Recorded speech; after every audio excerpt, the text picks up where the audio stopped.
Easter drama, netizens are still abuzz with the biggest news from the K-pop world thanks to BTS and 21. From the K-pop world thanks to BTS and 21.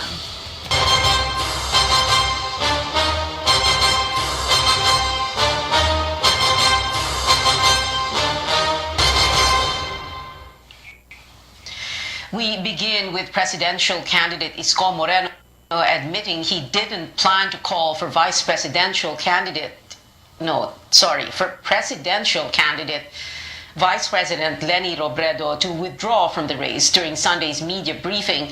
In an ambush interview during his visit in Surigao City earlier today, Moreno explained it was only his natural reaction at the moment when he answered questions from the media. He also said it was only his call and not of his fellow presidential hopeful, Ping Lacson.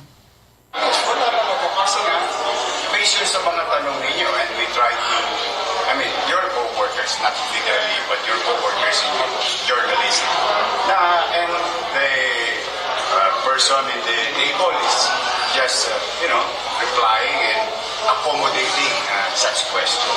So, wala talaga siyang plan. In fairness, talaga.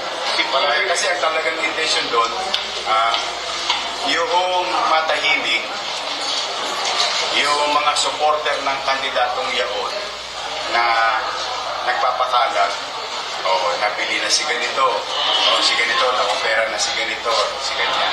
But through accommodation with your questions, siyempre, kanya-kanya ng speed nyo. Just the same, it came from naturally, tinawag ng pagkakataon.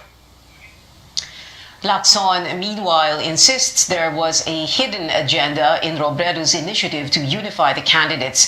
In a tweet, he said, quote, "I came prepared, the other party was not," unquote.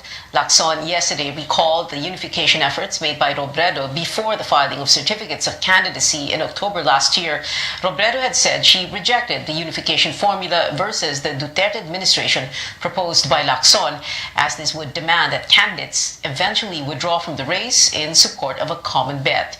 Lacson's running mate, Senator Tito Soto, appeared to blame the media for asking questions that veered away from the main intention of the press conference. Masagwa yung mga tanong ng media. Yung open forum, ang tanong, doon napunta kay BP. Di ba? I was surprised at the question of the media. Parang mga planted So, lilinawin natin ngayon. Parang planted yung mga questions na papunta kay BP Leni at saka kay Bongbong Actually, na-concentrate kay BP Leni. Wala doon yun, si John's statement. With the joint press conference on Easter Sunday ending with Moreno calling on Robredo to quit the race and Lacson and Norberto Gonzales warning that if front-runner Bongbong Marcos wins, a destabilization attempt might happen, a political analyst says unification is now a ship that has already sailed.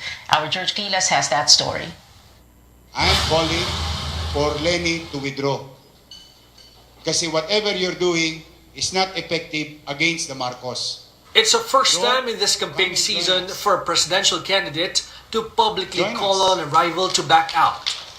At the home stretch of the election period, Manila Mayor Isko Moreno wants Vice President Leni Robredo to give way to either him, Senator Ping Lacson, or former Defense Chief Bert Gonzales. Without going into specifics, they claim the Robredo camp was trying to make them quit the race.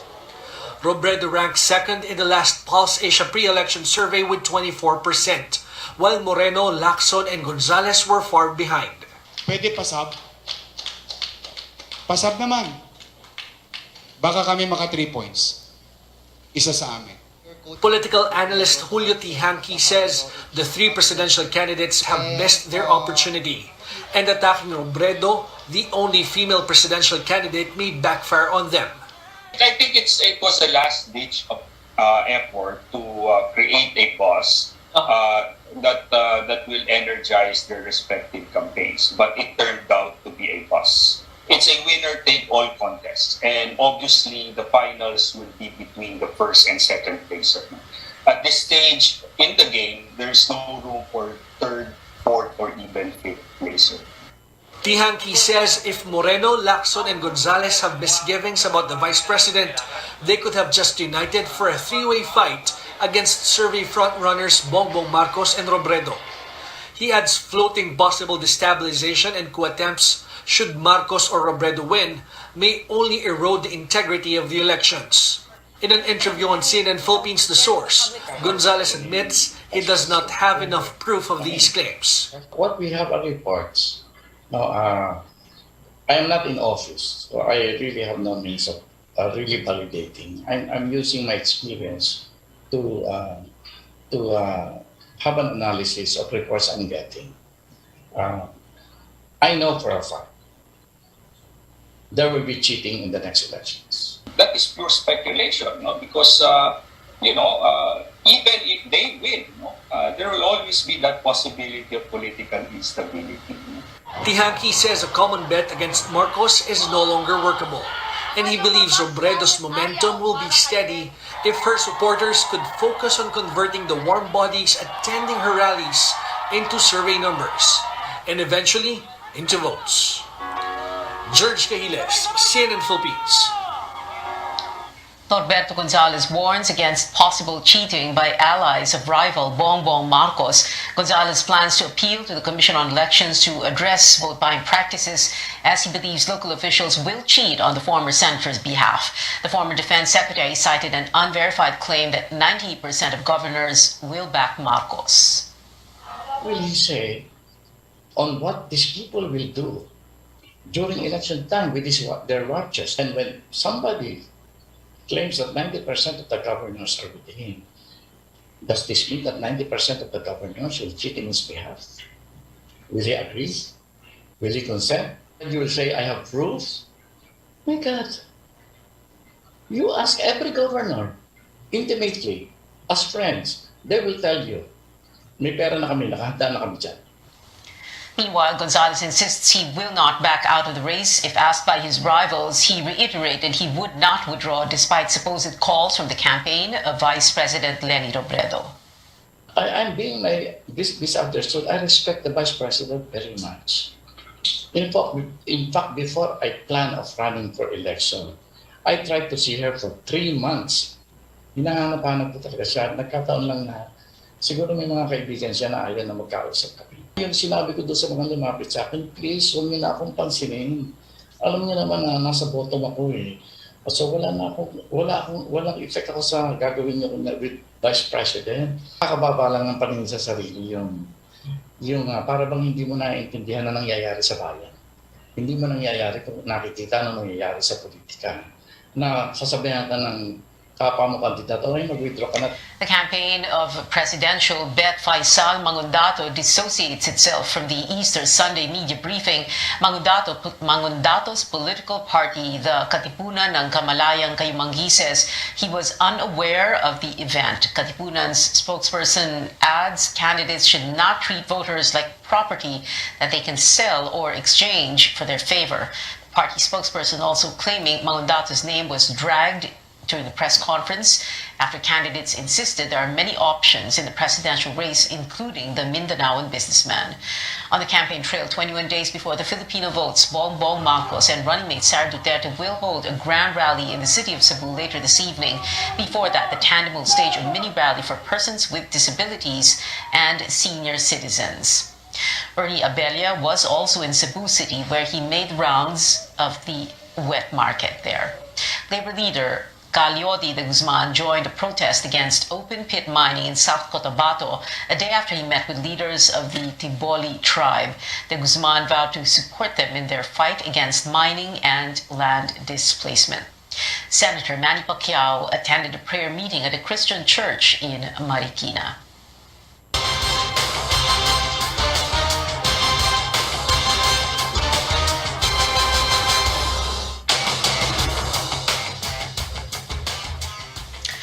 More than 100 people are still missing after landslides triggered by the first major storm of the year leveled communities in Baybay City in Leyte. Frontline responders say 110 remain unaccounted for, while at least 172 have died. Authorities are still verifying the numbers, but for those who have seen the massive devastation, there's no other choice but to grieve and cope with the loss. Rex Media has that story. Matawid po kasi po. Ano po eh. Berna Basierto's daughter Ziana was killed by the landslide that hit Barangay Mailhi in Baybay City. Doon po ako na parang nawalan ako ng gas sa sarili kasi hindi ako makapaniwala yung nag-iisa kong anak na minahal ko ng buong buo, na mas mahal ko pa kaysa sa sarili ko. Iniwan po ako. Berna has been working as a house helper in Manila when she learned about the tragedy that struck her village. She immediately borrowed some money from her boss and went on a 3-day bus ride to her hometown. When she arrived, all that she saw was her daughter's lifeless body. Her father and some relatives who were living nearby are still missing. Bakit kita gusto mang kita yakapin? Bawal eh. Gusto mang kita halikan. Bawal kahit sinasabi nilang mabaho ka eh. Anak naman kita eh. Walang mabaho sa isang ina. Berna left Siana with her relatives when she was only 7 months old. As a single mother, she needed to work harder to make ends meet. She's also diagnosed with goiter, and she says she's doing her best to stay strong for her one and only child. Sabi ko nga po sa kanya, antayin niya ako eh. Antayin niya ako kasi yung mga araw na wala ako, babawi ko yun eh, pag magaling na ako. Tapos lalo pa siya nawala. Kaya hindi ko po alam kung anong gagawin ko bilang isang ina. Kasi sobrang sakit po eh. Maribel Mejia, meanwhile, was working as a waitress in the city when she chanced upon a Facebook post where the names of her 8-year-old daughter, father, and sister were listed as among those who died in the landslide. When she rushed to the barangay hall, her daughter Maria Carla was already in a black body bag. Sinabi ko pa nga sa kanya na bangon na kay mamasyal pa tayo sa hanginan, sa may maasin. Like Berna, Maribel repeatedly asked herself if she could have done something to save her daughter's life. She couldn't help but recall their sweetest moments together. Love you, ma. Magkita, ma. May kumpleto pa na kiss, lahat-lahat ng mukha ko hinalikan. For Maribel and Berna, the hardest question now is how to start all over again. Rex Remitio, CNN Philippines, Baybay City, Leyte. Coming up on Newsnight, lawmakers want to overturn the president's veto of a measure that will require you to register your SIM cards. And the OG queens of K-pop give the world something unexpected on the Coachella stage. Stay tuned to CNN Philippines.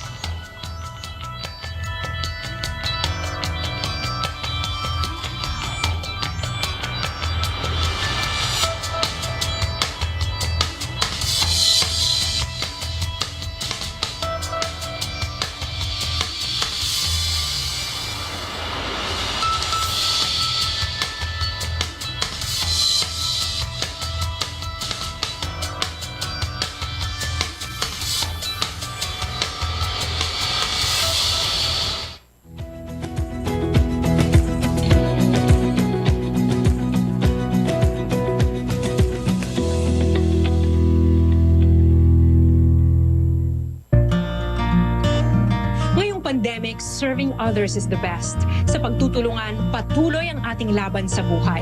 Kaya dapat always healthy. With proper diet, exercise, and MX3 coffee mix to ignite my day. Hi guys! Lagi akong focused, active, at MX Ordinary. Because the most important things in life deserve nothing less.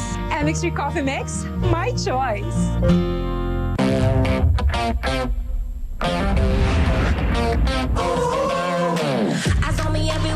but I still take the dare. My game is always fair.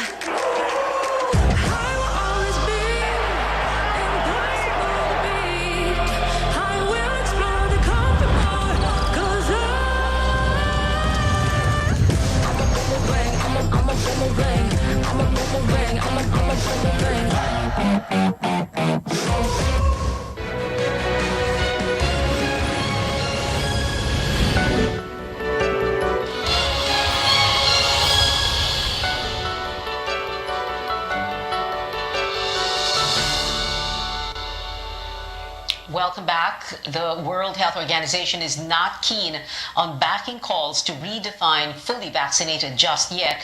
WHO representative to the Philippines, Rahendra Yadav, says they still prefer the term up to date with the recommended primary and booster shots. But he notes that definition may still change as we learn more about COVID-19. Fully vaccinated is a vague term because the definition may change with evolving evidence. How many boosters are required? Do we need to keep giving boosters every 6 months? We don't know that yet because this is a new pandemic and we are new. The COVID-19 is new for us. So it's better to use terms like up to date with the recommended schedules. So far, 3 doses are recommended for the general public, while health officials are preparing to roll out a 4th shot for select groups. Kylin Bonkin explains why the elderly, among others, should get a second booster. Senior citizen Benito Bangkaya is among the fully vaccinated without a booster shot until now. Nakikiramdam muna ako kung ano ang kinalalabasan ng nagpa-booster. Wala lang akong time magpa-booster kasi bumabiyahe ako. The government is still struggling to get more people boosted. Now, fully vaccinated elderly like Benito have to think whether or not to get 1 or 2 booster shots. The FDA just approved a second booster for the elderly aged 60 and up, moderately and severely immunocompromised individuals, and frontline healthcare workers. 4 months from the first booster. For the sick, it depends on the doctor's advice. DOH says among the approved brands to be used are Pfizer, Moderna, Sinovac, Sinopharm, AstraZeneca, and Johnson & Johnson. Administration of a second booster starts as soon as the Health Technology Assessment Council makes a final recommendation. Infectious diseases specialist Dr. Ronjin Solante is among the vaccine experts who reviewed the second booster data. They recommended this to DOH after learning that the elderly and immunocompromised individuals' protection against COVID declines after 4 months. Their antibody waned faster, and giving them a second booster will enhance and sustain that protection so that if ever there will be a surge and spike of cases, then this vulnerable population will be prevented from developing severe infection. DOH has issued warning of yet another possible surge in mid-May if problem on compliance to health protocols persists. We talked to some senior citizens. Others, like Tomas and Feli, intend to get the second booster. Sa katayo ako, kaya ko pa naman, may edad na. Yung mga ini-injection sa akin, okay naman. Ang nakakalam dyan, mga doktor. Maganda naman ang pangontra na yan nga, hindi tayo madapuan ng sakit. But others are against it. Baka ma-overload ako. Baka masobra, hindi na ako maging tao. Hindi ko pa kasi alam kung ano na yan eh. Kung ano yung effect. Yung effect kasi sa akin yung naging booster ko, nag-nose bleeding ako. Nagpa-booster ako doon ako nakasakit eh. Tama na sa akin yung second dose lang. For Marcy and Ruel, they've had enough of the vaccines. Dr. Solante says a second booster isn't mandatory. Hindi naman kami magre-recommend kung nakakasira or nakakadulot ng hindi maganda sa katawan ninyo. Aside from the Philippines, countries offering a second booster to high-risk population are Malaysia, Thailand, Cambodia, Belgium, Denmark, South Korea, Chile, UK, Israel, and the US. Caroline Bonkin, CNN Philippines. After having to forego Holy Week practices for 2 years because of the pandemic, Filipino Catholics have brought back traditions to celebrate Easter. David Santos tells us more devotees visited churches over the long weekend.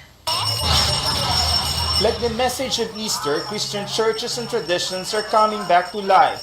For the first time since 2020, the Manila Cathedral allowed the faithful to join in the Via Crucis or Way of the Cross on Friday. May fear din kami na baka nasanay na sa online masyado yung mga tao na convenient yung online, hindi pupunta sa simbahan.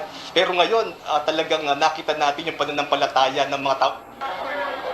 A massive crowd thronged the streets leading to Quiapo Church where the Black Nazarene procession passed Thursday midnight. This was the first time the iconic image was being paraded since the onset of the COVID-19 pandemic. But despite appeals to keep the event solemn and organized, many worshippers forced their way in to get close to the vehicle bearing the statue. The unruly crowd prompted organizers to cut short the procession due to safety reasons. But on Good Friday, Quiapo's Santo Entierro procession proceeded without any hitch. Other churches also teeming with people. Many went around churches and even small chapels, bringing along family and friends. Since COVID-19 cases in the country have been declining, the Christian community took advantage of the Holy Week to go out while doing penitential prayers after lockdowns and restrictions these past 2 years. Matapos na yung COVID, tapos yung gera sa Ukraine, saka sa Russia, saka yung matinong eleksyon. Iba po yung pakiramdam. Nakapasok po tayo muli ng simbahan, at the same time po, tayong team na nakipag-usap sa kanya. Church leaders say Holy Week services offered prayers for peace in Ukraine, the national elections next month, and for victims of the recent storm in the Visayas. Aside from security measures, health protocol are still observed in many churches. Gusto nating balansehin yung pananampalataya na ipinapahayag natin at yung kaligtasan din naman ng bawat isa. Because keeping their doors open and welcoming back the faithful also entails having to make sure everyone remains safe. David Santos, CNN Philippines. In other news, lawmakers are threatening to override a presidential veto on the SIM card registration bill. Senator Grace Poe wants Congress to reconsider the measure, seeking the mandatory registration of subscriber identification module or SIM cards of mobile phone users when creating social media accounts. She says none of her colleagues objected when such a provision was tackled in the plenary. The veto, however, received mixed reactions from other lawmakers. Page Javier reports at least one group insists there are other ways to fight cybercrime. The fight is not over for lawmakers pushing to make the registration of prepaid SIM cards mandatory in the country. Senate President Tito Soto earlier expressed disappointment over the president's veto because of the social media provision. Soto says there are two ways to save what they believe is an important bill. First is for the next Congress to refile the measure without the social media provision. Senator Win Gatchalian and his brother, Congressman Wes Gatchalian, principal authors of the counterpart measures, are in favor of this. The other option is for Congress to overturn the president's veto and raise it to the Supreme Court. Soto says he will discuss this with Executive Secretary Salvador Medialdea. The president did not agree with the inclusion of social media registration, also citing the lack of clear guidelines. Under the provision, users must input their real names and numbers when creating a social media account. Congressman Gatchalian earlier claimed this was a last-minute insertion by Senator Franklin Drilon. Maganda rin pag-aralan yung proposal ni Senator Drilon, but on a separate bill kung pwede. Let's just focus on SIM card and focus on the crimes that are happening within the parameters of a SIM card. Drilon belied this claim and said the provision has safeguards on the right to privacy. He added, the president's veto is a win for trolls who continue to spread fake news in the country. As for Bayan Secretary General Renato Reyes, they are not convinced about the reason for the president's veto. Ang problema namin dun sa naging statement ng Palasyo, akala mo seemingly concerns privacy and all that, pero sila din man kasi yung promotor, no, nung napakaraming troll farms. The government would be the first ones to stop weaponizing social media. Reyes believes law enforcers should heighten their investigations into cybercrimes, while telcos and social media platforms must beef up their security measures. At the end of the day, Reyes says the measure is not the solution. There's no safeguard insofar as yung privacy at saka yung security of information. Tapos yung social media users na gusto ng anonymity, gusto ng privacy, mawawala na sa kanila yon, no? And most likely they will be subject to state surveillance, no? So nagkakaroon ng chilling effect yun. Paige Javier, CNN Philippines. The Senate Committee on Public Order will recommend a law regulating online cockfighting following the conclusion of the probe on the 34 missing people linked to Isabong.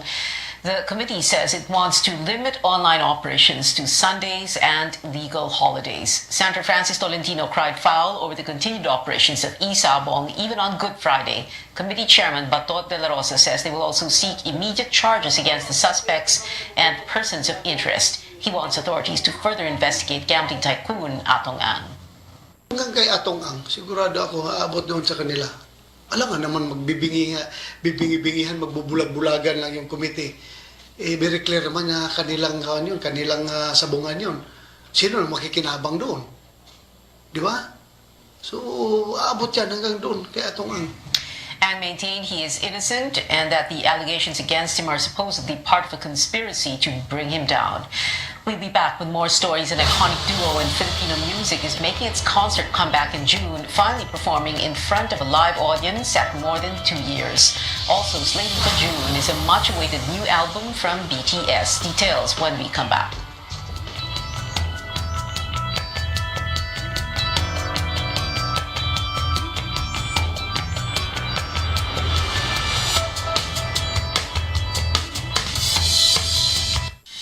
What makes a nation grow? Every day we see them. The providers, the traders, the movers, the doers, and the go-getters. Each play their part, whether big or small, in creating a better life for all. Whichever your role may be, we're right here. Grow.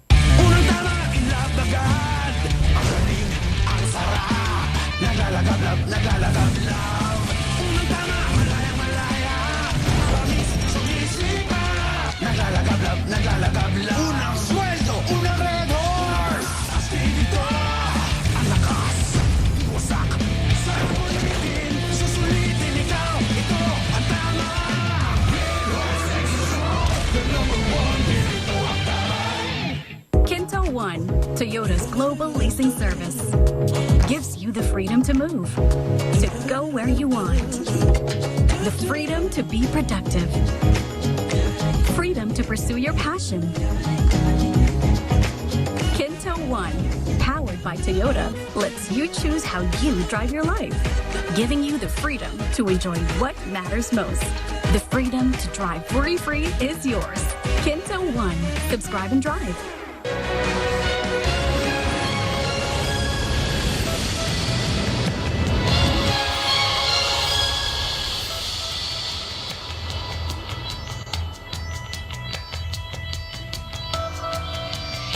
Welcome back to CNN Philippines. Another important task for pole vault star EJ Obiena at the Southeast Asian Games. Other than defending his gold medal, Obiena was given the honor of being our flag bearer at the May 12th opening ceremony in Vietnam. The Philippine Olympic Committee revealed that organizers turned down plans for both Obiena and Olympic gold medalist Heidelin Diaz to carry our flag. Last month, Obiena finally got the green light to compete at the Hanoi, Vietnam event after resolving his feud with the Athletics Track and Field Association. Well, speaking of defending titles, Ginebra is just a win away from recapturing the PBA Governor's Cup trophy. The Gin Kings beat the Meralco Bolts in Game 5 of the finals yesterday at the Smart Araneta Coliseum, 115 to 110. Big news now in K-pop legendary girl group 21 surprised the Coachella 2022 crowd and the rest of the world with a reunion performance of I Am the Best yesterday. This was their first performance together since the OG Queens of K-pop disbanded in 2016. Originally, CL was the only 21 member expected to perform at the music festival, but Bomb Dara and Minzy appeared for an explosive reunion. 21 top Twitter trends until today. And BTS ARMY's Mark Your Calendars, a new album from the world-famous K-pop group, arrives June 10th. The release date for the still untitled record was revealed after the BTS's last show in Las Vegas over the weekend. And here at home, the megastar and Asia's Songbird are welcoming back live shows with another round of iconic concerts. Sharon Cuneta and Regine Velasquez Alcacid are performing on June 17 and 18 at the Resorts World Manila. The veteran musicians share their excitement over the back-to-back gigs, with Sharon talking about what makes their collaboration so special. She is, for me, the best. Yung kaya kanyang kainin ng buong buo, pero hindi niya ginagawa. Because I'm alto and she's soprano. Which makes for a very interesting performance, actually. And cute kasi pag nag-blend na yung mababa at yung mataas. Me, personally, I need it. I need to see a live audience again. I need to be on stage again. This has been my life, for 25 years. The first iconic show was held in 2019, winning a Leo Awards Best Collaboration in a Concert that year. And that is it for tonight. Join me again on News.ph at 7 p.m. I'm Pio Ontiveros for Newsnight, where we go above and beyond the headlines. RPN Radio Philippines Network DXTV Dipolo Radio Ronda.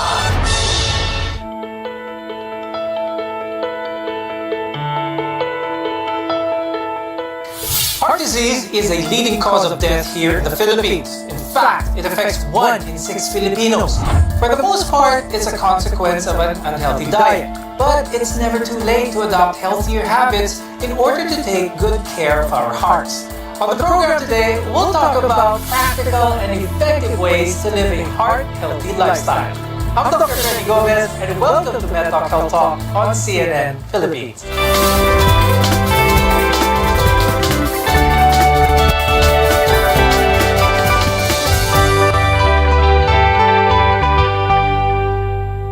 At the very core of our overall health is our heart. Our guests are here today to give us tips on how to keep it healthy. With us is Dr. Gilbert Villela. He's the president of the Philippine Heart Association and the director for education and research of the Philippine Heart Center. Also with us is Coach Jay Garcia, who is a medical exercise specialist of Coach Jay Wellness. Earlier on the show, we mentioned that Filipinos are vulnerable to heart disease. And one of the main reasons for this is an unhealthy diet. I'll start the conversation with Dr. Gibo. What is it about the Filipino diet that puts us at high risk for heart disease? The Filipino diet comes from the culture from Spain and China. The Spain is oily and the China is salty.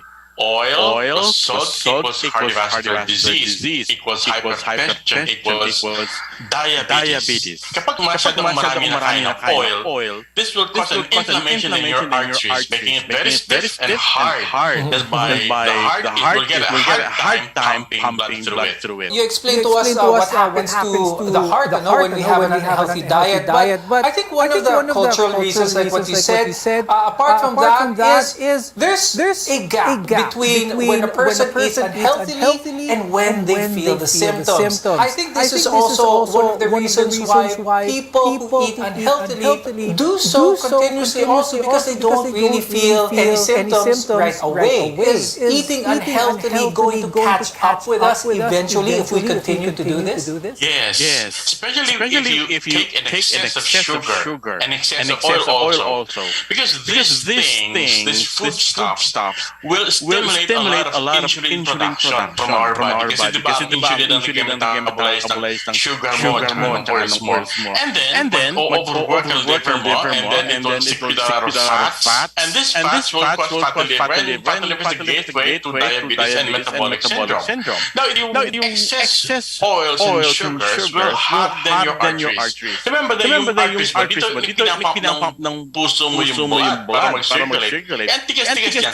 So yung heart mo, hirap siya mag-pump. So what happens is, ang una-una mo mararamdaman ay chest pain kung minsan, shortness of breath kadalasan, and then mamamanas ka o edema ang tawag. Kasi sobrang hirap na ang puso mo. Let's talk about yung partner ng eating healthy, which is exercise. Coach J, gaano ka-importante ang exercise or physical activity sa ating mga puso? Very important. Exercise, we're designed talaga.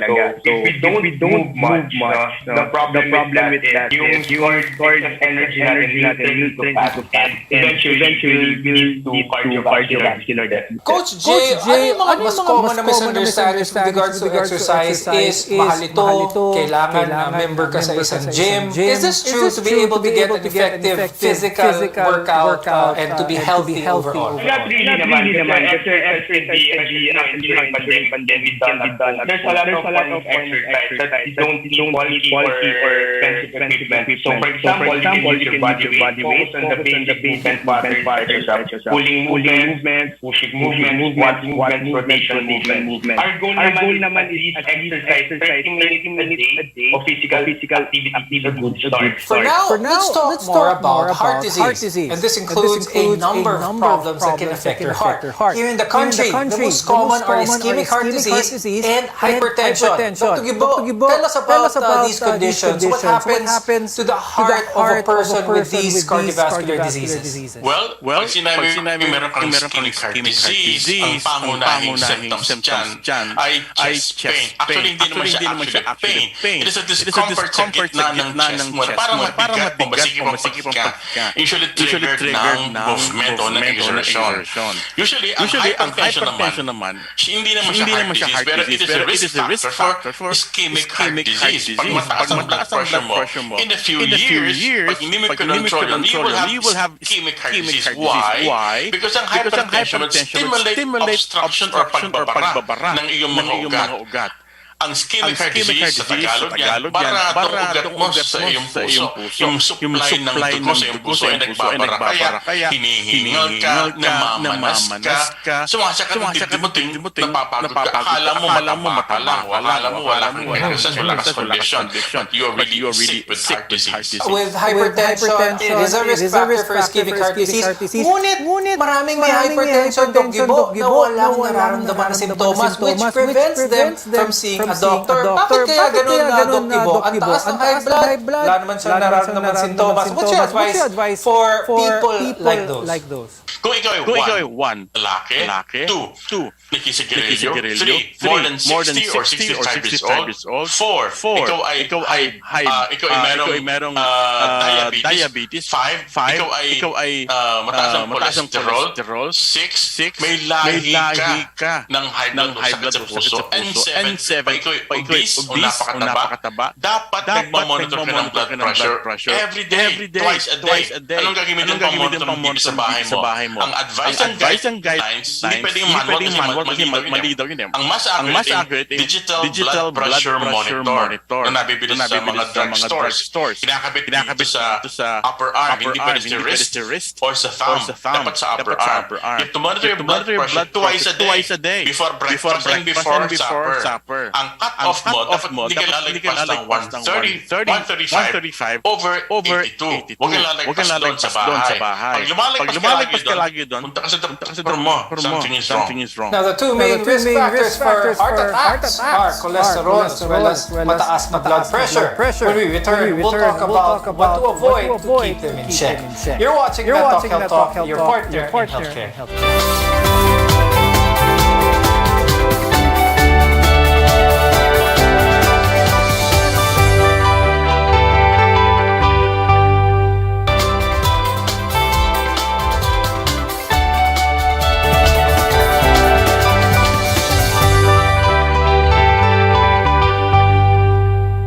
I'm Dr. Freddy Gomez, welcome back to MedTalk, Health Talk, where caring is our calling. A healthy heart often means a longer life. And among the factors that can contribute to heart disease are cholesterol as well as blood pressure, high blood pressure for that matter. And embracing a healthy lifestyle can help manage the two. And in turn, keep your heart strong. Can we lose extra weight and be healthy purely from healthy eating alone? Walang weights, walang cardio. It can be done, but in the long run, it has to be a combination of both. What your body settles for always for equilibrium. So for example, you tend to eat less, diba? You want to lose weight. Yeah, you lose weight at some point. Eventually, your body treats it as like starvation mode. Or for example, kumakain ngayon ng content. So what I need to do is slower your metabolism. And by that, babagal na yung weight eventually magka-plateau. Pero Coach Jay, pagdating sa exercise, we all have the idea, pagdating natin ng exercise, gym, strict program, maraming pawis, lots of perspiration. But just being more active, increasing physical movement, like taking the stairs on the way down after work, some studies say is enough to create a change in one's overall health. Totoo ba to, Coach Jay? Can we see significant results in our health with small changes in how active we are? Yes, it's true. The main goal is here to create a long-term habit or long-term goal. Some of us we tend to start an exercise program. Then we commit for it na mga 1 week or 2 weeks lang. So kasi nga too soon too intense. Nakikita natin sa mga workout videos, sa mga friends natin. So basically what we need to build habit. What are some of the diagnostic tests available here in the Philippines that a cardiologist would request for those who are feeling symptoms of heart disease? And ano naman yung mga practical tests done for those who are not feeling any significant symptoms but would like a general idea of their overall heart health? You better check your blood chemistry, including blood sugar, lipid profile, and then you could test. Also yung liver function test mo. Now, pag ikaw yung chest pain you must go to a cardiologist or to a doctor to have your ECG taken. Probably you will also need some X-ray to rule out any pulmonary disease causing the chest pain. And then you will have to have an echocardiogram para mas malalim ang tingin ng doktor mo para makita anatomically anong nangyayari sa loob mo. And then if the physician sees na ikaw mukhang ischemic heart disease talaga, baka mag-request ng treadmill test. Now let's shift the conversation a little bit back to the diet, specifically fats, cholesterol. Because if you're experiencing high cholesterol levels, avoiding saturated fats and switching them out for healthier options can reduce that number and improve your heart health. What are some of the foods na common dito sa Pilipinas that contain high amounts of saturated fats? Explain to us further yung impact ng mga pagkain na ito with our health as well as our wellness. Cholesterol is that your body needs build cells, make vitamins and other hormones. So, ang sources of your cholesterol is your liver. So, it makes the cholesterol that you need. Then the remainder comes from the food, specifically animal-based food such as your meat and dairy products. So, yun yung tinatawag natin dietary cholesterol. So, examples of food na mataas saturated fat dito sa atin is of course yung mga beef, mga pork, ice cream, some baked food and fried butter. So kung titignan natin yung dynamic diet sa Philippines, marami tayong nilalagay na pagkain natin. Adobo. So ang adobo natin tends to be oily and mataas yung fat. So it affects our diet talaga in a bad way. Doc Yubo, when it comes to diet natin, you explained earlier na ang sugar din talaga isang malaking culprit ng pagkababa ng ating heart health. What about salt? What about mga extra taba? Are they just as bad, or what should our viewers know about salt as well as fat? Too much salt will increase your blood volume. Hindi naman dadami yung blood pressure, pero dadami yung blood tasa sa loob niya. Kaya tataas ang pressure. So it increases. Too much salt increases your blood pressure. Hanggang ano lang daw tayo, 1.5 teaspoon. The most. No? Okay, 1 teaspoon a day. Ngayon, sa fats naman, did you know na yung research showed na hindi sila napapakos ng diabetes and heart disease. What was seen in research and in randomized controlled trials ay red meat, pork and beef. Lalo na yung processed. Pero yung unprocessed pork and beef, they're fine. You can eat them siguro mga once or twice a week. Pero yung processed meat, yung mga binibili sa delicatessen, yung mga bacon, ham, and so forth and so on. Siguro mga never in a day, so in a week. So talagang pwede ang unprocessed. Pag-usapan naman natin ang medications that are catered towards, let's say, cholesterol. Merong gamot na parang pampababa ng cholesterol, merong gamot na pampababa ng blood pressure, and all of these are these ways in which some people see this as a way, inom naman ako ng gamot, pwede ko naman i-continue kainin yung mga pagkain na gusto ko na mataas sa taba, mataas sa asin. Umiinom naman ako ng maintenance ko at gamot. What's the risk with this type of thinking?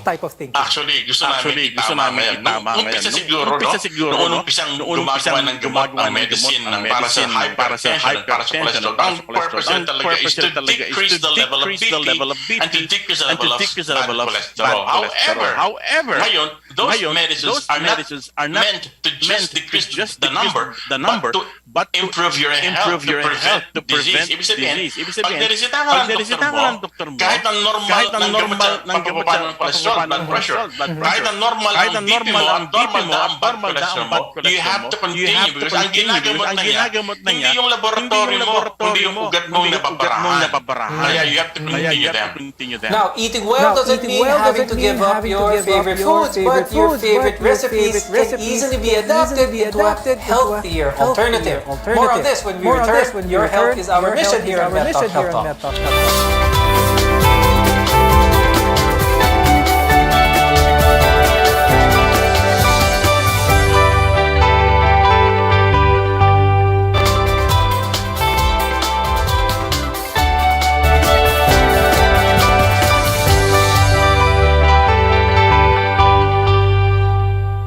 I'm Dr. Freddy Gomez, and this is Net Talk, your partner in healthcare. A healthy lifestyle involves a well-balanced diet, enough physical activity, and of course, a good and positive outlook. Today, we're here to help you adopt some of these simple habits to improve your overall heart health. Now, when we hear the term diet, we often think it requires giving up our favorite food completely or investing in expensive ingredients. Healthy cooking doesn't mean you need to be a gourmet chef. There are many ways to make meals healthier. Is it true that in order to have a healthy heart, one must live a life of bland food? Hindi kailangan bland. Dapat may salt pa din para masarap. May konting oil para may taste na masarap and everything. Ang problema kasi is the excess. Yun ang problema. Yung excess. Too much. Kaya ang campaign is a balanced diet. Yung pinggang Pinoy, makikita nyo yan, merong isang tasang kanin, may isda or meat, tapos may gulay and fruits. Yun. Kompleto na yun. Pero pag sinoperahan mo doon, excess na tawag doon. So yun ang mali na. Now, for those starting the journey to eating healthy, it is often a road with many challenges. Nothing worth doing in life is easy. One of the harder challenges is keeping those cravings at bay. Coach J, anong mga tips na pwede ibigay to give those experiencing food cravings, lalo na yung cravings para sa sugary or salty food? For my tip as a fitness professional, for example, if you mga Pinoy heavy on salt, mahilig tayo maglagay ng mga salt sa pagkain everything that we eat almost. So instead of focusing on full fat based or cream-based sauce, we may shift to a light sauce. For example, we focus on herbs and spices to add taste to the food. And another tip that I can give you is go for soup. Kasi ang mga soup, it can fill you with fewer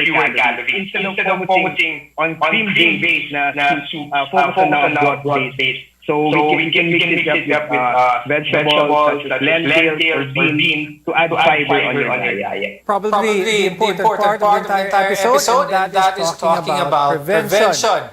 Dr. Gibo, there are also other ways to prevent heart disease. Let's talk about this for our viewers. Number one, do not eat too much. No?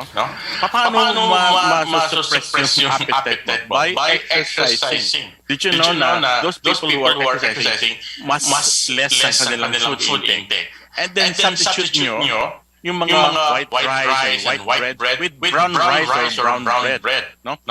Kasi yung isang cup ng white rice na is 200 plus calories din. Mantalang one-third lang ang calories na laman ng brown rice. And then yung mas tama si Jay, mas lentils ka, mas ako yung cauliflower rice is very good. And then kung mag-uulam ka, white meat ang pipilian mo. Monday to Friday white meat, meaning fish and chicken. And then siguro sa weekend, pwede kang mag-red meat, isang pork, isang meal of pork, or isang meal na beef to prevent excess naman ang bawal. Now remember, adopting these habits require the right mindset and a long-term commitment. But it will be worth it. Thank you to our cardiologist, Dr. Gilbert Vilela, and medical exercise specialist, Coach Jay Garcia, for being with us today and for sharing your expertise. I'm Dr. Freddy Gomez, and thank you for watching MedTalk Health Talk on CNN Philippines. We'll see you again next time.